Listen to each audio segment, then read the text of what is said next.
All is well प्यारे बच्चों, मैं संगीता ठाकुर हिंदी कक्षा में आपका स्वागत करती हूँ। बच्चों, आज हम व्याकरण के तहत एक नया चैप्टर संधि पढ़ने जा रहे हैं। इस वीडियो में संधि का पार्ट 1 आप देखेंगे, जिसमें मैं स्वर संधि और उसके भेदों के बारे में आपको बताऊंगी। तो चलिए हम शुरू करते हैं। संधि की परिभाषा सबसे पहले मैं बता दूं। संधि शब्द का अर्थ होता है मेल करना, मतलब जोड़ना। दो निकटवर्ती वर्णों के परस्पर मेल से जो विकार का मतलब होता है परिवर्तन। जो परिवर्तन होता है वो संधि कहलाता है। जैसे सम प्लस तोष लिखेंगे तो बराबर शब्द बनेगा बेटा संतोष, है ना। जो म है हलंत के नीचे, वो ऊपर डॉट बिंदु के रूप में लगेगा। जैसे देव धनिंद्र तो देवेंद्र, अ प्लस ई को मिलाकर ए हो जाएगा। भानु प्लस उदय बराबर भानुदय, तो छोटा ऊ बड़ा हो जाएगा। तो इस प्रकार से हम विस्तार से संधि को समझते हैं। तो सबसे पहले संधि की परिभाषा आपको समझ में आ गई होगी कि दो निकटवर्ती स्वरों को या व्यंजनों को जब जोड़ा जाता है तो उससे शब्द में विकार उत्पन्न होता है, परिवर्तन होता है, वो संधि कहलाता है। या दो शब्दों के मेल को संधि कहते हैं। हम ये भी कह सकते हैं दो वर्णों के मेल को संधि कहा जाता है। संधि के भेद के बारे में बात करूं तो संधि 3 प्रकार की बताई गई है। पहला स्वर संधि, दूसरा व्यंजन संधि और तीसरा विसर्ग संधि। हम इसमें इसी स्वर संधि के बारे में बात करेंगे। तो चलिए हम पहले लेते हैं संधि के 3 भेदों में से पहला भेद जो है वो स्वर संधि, उसके बारे में बात करते हैं। तो दो स्वरों के मेल से होने वाला विकार जो है वो स्वर संधि कहलाता है। जब दो स्वर आपस में जुड़ते हैं और उससे वाक्य में या शब्द में जो पद में जो परिवर्तन होता है वो स्वर संधि के अंतर्गत होता है। जैसे देखिए विद्यालय, तो अब बेटा आप देखेंगे विद्यालय तो विद्या प्लस आलय, आ प्लस आ बराबर आ। देखिए स्वर आ रहा है इसमें, हाँ। विद्या का आ लीजिए और आलय का आ लीजिए, तो आ क्या है बेटा? एक स्वर है। आपको पता है ना स्वर कितने हैं? स्वर प्रमुख रूप से 11 माने गए हैं, 13 कहे जाते हैं, लेकिन 2 आयोगवाह जब हम हटा देते हैं अम और आहा को, तो अ, आ, ई, उ, ए, ऐ, ओ, औ, ये 11 स्वर हैं। और ये 11 स्वर ही हम इस स्वर संधि में देखेंगे, ठीक है। इसी में से हम आप देखेंगे कि इन्हीं स्वरों का प्रयोग किया गया है। तो विद्या प्लस आलय, तो आ प्लस आ, देखिए दोनों स्वर हैं और शब्द बना विद्यालय, ठीक। तो स्वर संधि में 2 स्वरों से जो परिवर्तन उत्पन्न होगा वो स्वर संधि के अंतर्गत आएगा। स्वर संधि फिर देखिए कितने प्रकार की होती है। मैं आपको बता दूं कि 2 वर्णों के मेल को, 2 पदों के मेल को संधि कहते हैं। संधि के 3 भेद हैं। सबसे पहला भेद जो है वो है स्वर संधि, और स्वर संधि के फिर भेद आते हैं। स्वर संधि की परिभाषा क्या होगी? 2 स्वरों के मेल से जो परिवर्तन उत्पन्न होगा उसे हम स्वर संधि कहेंगे। स्वर संधि अब देखिए कितने प्रकार की है, तो स्वर संधि 5 प्रकार की होती है। सबसे पहली आती है दीर्घ स्वर संधि। दीर्घ का मतलब होता है बेटा बड़ा, तो बड़ा, ठीक है। जैसे बड़ा आ, बड़ी ई, बड़ा ऊ, मात्रा होती है ना, छोटी ई बड़ी ई, छोटा ऊ बड़ा ऊ, ए ऐ, ओ औ, तो जो बड़ा है वो स्वर इसमें आएंगे। तो ठीक देखिए, जैसे एग्जाम्पल हम देखें, दिया गया है अ प्लस आ को जोड़ेंगे तो आ होगा, आ और अ को जोड़ेंगे तो भी आ होगा। छोटी छोटी जुड़कर बड़ी बनेगा और छोटी बड़ी जुड़कर भी बड़ी बनेगा। बड़ी ई को पहले ले लो, बाद में छोटी ई को ले लो स्वर को, तो बाद तो भी ई ही बनेगा। बड़ी को जोड़ेंगे तो भी ई ही बनेगा, ठीक है। तो बड़ी ई की मात्रा वाले जितने भी शब्द होंगे, बड़ा ऊ की मात्रा वाले जितने शब्द होंगे, वो सारे किस में आएंगे बेटा? दीर्घ स्वर संधि में। तो चलिए देखते हैं हम एग्जाम्पल। देखिए अ प्लस आ क्या होता है? हिमालय। तो हिम प्लस आलय, तो अ हिम का अ, जब हिम बोलते हैं तो अंत में अ आता है, तो हिम अ प्लस आलय आ, तो अ प्लस आ बराबर क्या हो गया? हिमालय। उसी प्रकार आ, तो विद्या प्लस अर्थी बराबर विद्यार्थी। आप देखेंगे आ आ रहा है। उसी प्रकार रवि धन इंद्र, तो देखिए वह में छोटी ई की मात्रा है और छोटा ई है, तो रवि ई मिलकर बड़ी ई बन गया तो रविंद्र हो गया। छोटी ई गिरी और बड़ी ई ईश, तो छोटी ई बड़ी भी मिलेगी तो बड़ी ई ही बनेगा गिरीश। मही धन इंद्र, जब आप पहले बड़ी ई की मात्रा लेते हैं फिर छोटी ई लेते हैं तो भी बड़ी ई ही बनेगा। और नदी प्लस ईश, बड़ी ई और बड़ी ई है दोनों, तो इन दोनों को मिलाकर भी बड़ी ई की ही मात्रा वाला स्वर बनेगा नदीश। उसी प्रकार और शब्द दिए गए हैं, मुनीन्द्र, मुनीश, है ना, नारिंदु और महिष। आगे चलिए हम और देखते हैं। अब देखिए छोटा ऊ और बड़ा ऊ, ठीक है, अभी मैंने आपको अ और आ बताया, छोटी ई और बड़ी ई बताया। अब हम लेते हैं ऊ वाला स्वर, छोटा ऊ और बड़ा ऊ। तो छोटा ऊ भी बड़ा ऊ होगा, छोटा ऊ के साथ बड़ा ऊ मिलाएंगे तो भी बड़ा ऊ ही होगा। बड़ा ऊ पहले फिर छोटा ऊ हो तो भी बड़ा ऊ, मतलब मैं मात्रा की बात कर रही हूँ बेटा, कि यदि पहले छोटे ऊ की मात्रा है और फिर शब्द में बड़े ऊ की मात्रा है तो बड़ा ऊ ही बनेगा। यदि पहले बड़ा ऊ है और फिर छोटा ऊ है तो भी बड़ा ऊ ही बनेगा। यदि दोनों ही छोटा ऊ है तो भी बड़ा ऊ बनेगा, और दोनों ही बड़ा ऊ है तो दो बड़ा ऊ ही बनेगा। एग्जाम्पल देखिए, भानु धन उदय, तो आप देख रहे हैं कि भानु छोटा ऊ है न में, प्लस उदय भी छोटा ऊ है, तो दोनों मिलाकर इधर भानुदय में आप देखेंगे कि बड़े ऊ की मात्रा हो गई है। ठीक, लघु धन उर्मी बराबर लघुर्मी, इसमें भी देखिए आप छोटा ऊ और बड़ा ऊ है लेकिन बड़ा ऊ हो गया है। वधु धन उत्सव में देखिए फिर एक एग्जाम्पल है कि बड़ा ऊ और प्लस छोटा ऊ तो बड़ा ऊ हो गया है। और भू धन ऊर्ध्व, दोनों ही बड़ा ऊ है, भू भी भ में भी बड़े ऊ की मात्रा है और ऊर्ध्व में भी बड़ा ऊ है तो भूधर हो गया वो। ठीक, इस प्रकार से विधुदय, सिंदूरमी, वधुल्लेख, वधुर्जा, ये इसके और एग्जाम्पल हैं।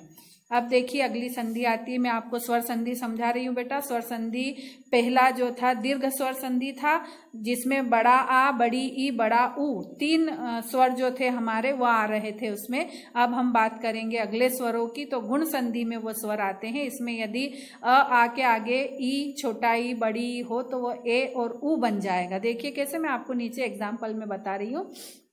जैसे अ वाला शब्द है और ई वाला शब्द है, ठीक है। जैसे नरेश शब्द, नरेंद्र को देखिए, नर प्लस इंद्र, तो देखिए बेटा नर जब आप बोल रहे हैं नर तो अंत में अ का उच्चारण हो रहा है और इंद्र में ई का उच्चारण हो रहा है। तो जब अ और ई स्वर जुड़ेगा तो वो कन्वर्ट हो जाएगा ए की मात्रा में, परिवर्तित हो जाएगा तो वो बन जाएगा नरेंद्र। उसी प्रकार आ में छोटा ई जोड़ेंगे तो भी यही बनेगा, अ में बड़ी ई जोड़ेंगे तो भी अ में बड़ी ई जोड़ेंगे तो ओ बनेगा। यहाँ पर ये ध्यान रखें, आ में ऊ जोड़ेंगे तो ओ बनेगा। ठीक, तो देखिए अ में ई जोड़ा तो नरेंद्र शब्द बना। फिर आ, महा धन इंद्र, तो महा का आ और इंद्र का ई, महेंद्र बन गया। अब ओ की मात्रा कैसे होगी, देखिए ए की मात्रा आपको समझ में आ गई, ए की मात्रा अ प्लस ई से बनेगी। ठीक है, ओ की मात्रा जैसे ज्ञानोपदेश, तो ज्ञानो ये पहचान भी है शब्दों की। आप नरेंद्र, महेंद्र, सुरेश, गणेश, महेश, नरेश, ये जितने भी ए की मात्रा वाले शब्द हैं और जितने भी ओ की मात्रा वाले शब्द हैं, जैसे ज्ञानोपदेश, महोत्सव, आप जब भी देखें ये शब्द जो सेकेंड ही वर्ड में जो मात्रा होगी उससे भी आप पहचान कर सकते हैं। तो ए और ओ की मात्रा वाले शब्द कौन सी संधि में आएंगे, गुण संधि में। ठीक, उसी प्रकार ये हम इसकी बात करें तो आ की मात्रा, बड़ी ई की मात्रा और बड़े ऊ की मात्रा वाले जो शब्द होंगे वो कौन सी संधि में आएंगे बेटा, दीर्घ स्वर संधि में आएंगे। ठीक है, तो मैं आपको बता रही हूँ गुण स्वर संधि, तो जिसमें ए की मात्रा, ओ की मात्रा और नीचे अर शब्द दिया हुआ है। ठीक है, अ में ऊ जोड़ेंगे तो ओ होगा जलोर्मी, आ में ऊ जोड़ेंगे तो महोर्मी। फिर देखिए नीचे अर शब्द आ रहा है, अ में ऋषि का र जुड़ेगा तो वो बनेगा अर, तो देवर्षि, जब हम देवर्षि तो अर का उच्चारण होता है। आ में ऋषि जुड़ेगा तो अर बनेगा महर्षि, महर्षि, देवर्षि, सप्तर्षि, इस प्रकार से ये इसके एग्जाम्पल होंगे। तो आपको सिर्फ ये ध्यान देना है कि आप पहचान किस तरह से करेंगे, तो ए की मात्रा वाले शब्द नरेंद्र, महेंद्र, नरेश, महेश, सुरेश, ये सारे गुण संधि में आएंगे। फिर ओ की मात्रा वाले ज्ञानोपदेश, महोत्सव, जलोर्मी, तो ये सब किस में आएंगे बेटा, गुण संधि में। और एक और शब्द इसमें जुड़ेगा अर वाला, देवर्षि, महर्षि, सप्तर्षि, है ना, ये शब्द भी किस में आएंगे, गुण संधि में। और इसके नियम मैंने आपको बता ही दिए हैं। अगली आती है बेटा हमारी वृद्धि संधि। वृद्धि संधि में वृद्धि का मतलब आपको पता ही है कि वृद्धि का मतलब होता है बढ़ जाना, एक कदम आगे हो जाना। तो अभी हमने ए की मात्रा पढ़ी थी, अब हम ऐ की मात्रा वाला स्वर ले लेंगे। देखिए दीर्घ स्वर संधि में आ की मात्रा वाले शब्द थे, फिर बड़ी ई की मात्रा वाले शब्द थे और बड़े ऊ की मात्रा वाले शब्द थे, ठीक है। फिर उसके बाद हम ए की मात्रा, ओ की मात्रा और अर, ये काय में था, गुण स्वर संधि में। और तीसरी संधि हमारी आती है वृद्धि संधि, जिसमें हम ऐ की मात्रा वाले शब्द पढ़ेंगे और औ की मात्रा वाले शब्द पढ़ेंगे, ठीक है, जो बाकी दो स्वर बचे हैं। तो देखिए गुण वृद्धि संधि में एग्जाम्पल के द्वारा आप समझिए। तो सबसे पहले शब्द है एकैक, है ना, तो अ प्लस ए बनेगा तो ए की मात्रा वाला, ऐ की मात्रा वाला शब्द बनेगा। अ में ओ जोड़ेंगे तो औ बन जाएगा। जैसे देखिए 1 प्लस 1 बराबर एकैक। और औषधि तो 1 प्लस औषधि, तो अ प्लस ओ बराबर क्या हो गया, वनौषधि। औ की मात्रा है वनौषधि और एकैक। और मतैक्य और महौषधि, है ना, उच्चारण में भी अंतर है बेटा। ए की मात्रा हम गणेश बोलते हैं, गणेश नहीं बोलते, गणेश बोलते हैं, है ना। उसी प्रकार से सदैव बोला जाता है, सदैव नहीं बोलते, हम सदैव का कहते हैं। तो मतैक्य का क्या होगा, मत प्लस एक के बराबर मतैक्य। और महौषधि, महा प्लस औषधि, औषध बराबर महौषधि। आ गया समझ में आपको। अगली संधि आती है बेटा हमारी चौथी, इसी के स्वर संधि की चौथा जो भेद है, स्वर संधि का जो अगला भेद चौथा हमारे सामने आता है वो है यण संधि। यण संधि में आपको क्या करना है, मैं आपको बता दूं कि छोटी बड़ी के आगे यदि कोई विजातीय या असमान स्वर होगा तो ई छोटी और बड़ी दोनों का य में परिवर्तित हो जाएगा। मैं आपको एग्जाम्पल से स्पष्ट करूंगी, आपको समझ में आएगा। अभी आप नियम देखिए, ऊ, छोटा ऊ, बड़ा ऊ के आगे यदि फिर कोई विजातीय स्वर, विजातीय मतलब असमान स्वर आ जाता है तो वो व हो जाता है। ऋषि के आगे यदि कोई विजातीय स्वर आ जाता है तो वो ऋषि का र हो जाता है। देखिए मैं आपको एग्जाम्पल के द्वारा बताती हूँ। ई प्लस अ बराबर क्या हो जाएगा, य, ठीक। यद्यपि, आप शब्द देखिए, यद्यपि तो आधा द और य, द आधा है, इत्यादि में आधा त है, ठीक है। नद्यर्पण में द्य आधा है, देव्यागमन में व आधा है, अन्वय में न आधा है, स्वागत में स आधा है, अन्वेषण में न आधा है और पित्राज्ञा में त्र आधा है। इस प्रकार से आधे शब्द वाले जो शब्द होंगे, और रूल आप देख सकते हैं, नियम आपके सामने है कि ई प्लस अ बराबर य प्लस अ हो जाएगा यद्यपि, ठीक। यदि धन अपि, तो यदि तो छोटी ई की मात्रा वाला जो शब्द था वो काय में बदल जाएगा, य में, तो यद्य य हो जाएगा, वो आधा द और य बन जाएगा। और अपि वैसा का वैसा उसमें ऐड हो जाएगा यद्यपि। इत्यादि में भी वही होगा, इति धन आदि बराबर इत्यादि, नदी धन अर्पण बराबर नद्यर्पण, देवी धन आगमन बराबर देव्यागमन, अनुधन अय अन्वय, सुधन आगत स्वागत और अनुएषण अन्वेषण, पितृधन आज्ञा बराबर पित्राज्ञा। तो ये इसकी पहचान है कि आधा त, आधा न, आधा व। और ये इसमें ध्यान दें कि य और व और न ये आधे शब्द होंगे, ठीक है। तो इन पर आप ध्यान दें कि ये सारे इस में आएंगे। अगली आती है बेटा हमारी अयादि संधि। अयादि संधि में यदि अ, ए और ओ, औ से परे कोई भी स्वर हो तो क्रमशः वो अय का आय बन जाएगा और अव का आव बन जाएगा। कैसे, देखिए बहुत ही ईजी है ये, है ना। जैसे हम ए प्लस अ बराबर अय हो जाएगा, ए प्लस अ, है ना। तो ए कैसे, देखिए न में ए की मात्रा दिख रही है, ने प्लस अन, तो न का ए प्लस अ बराबर क्या होगा, अय, तो क्या बन गया, नयन। अब ने प्लस अन में यह शब्द कहीं नहीं आ रहा है, लेकिन वो यह बनेगा जब हम इन दोनों को जोड़ेंगे तो वो यह बन जाएगा, तो बन जाएगा नयन। उसी प्रकार गय धन अक बराबर क्या हो जाएगा, गायक। यहाँ पर देखिए आय का उच्चारण हो रहा है। जब हम नयन बोलते हैं बेटा तो आता है नयन अय, और जब गायक बोलते हैं तो आय। पवन तो अव और पावक तो आव, अय आय अव आव, इस प्रकार से, ठीक।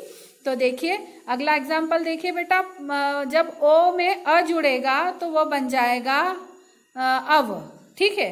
ओ में अ जुड़ेगा तो अव बनेगा, और औ में अ जुड़ेगा तो वो बनेगा आव। इस बात का ध्यान रखें। जैसे ए में अ जुड़ रहा है तो अय बन रहा है, और अय में अ जुड़ रहा है तो आय बन रहा है। उसी प्रकार ओ में अ जुड़ेगा तो अव बनेगा, और अव में अ जुड़ेगा तो अक बनेगा। ठीक, ध्यान दें। तो एग्जाम्पल देखिए बेटा, गए धन अक बराबर गायक हो गया, पो धन अन बराबर पवन हो गया, पौ धन अक बराबर पावक हो गया, नव धन इक बराबर नाविक हो गया। चूंकि ई है इसलिए वो ई की मात्रा लगेगी नाविक शब्द में। ठीक, तो बच्चों ये हमारी स्वर संधि थी, और इसके जो भेद मैंने आपको बताए 5 इसके भेद हैं स्वर संधि के। हमने इन 5 भेदों को जाना। तो बच्चों इस वीडियो को ध्यान से देखें और इस संधि चैप्टर को और अच्छी तरह से समझने की कोशिश करें।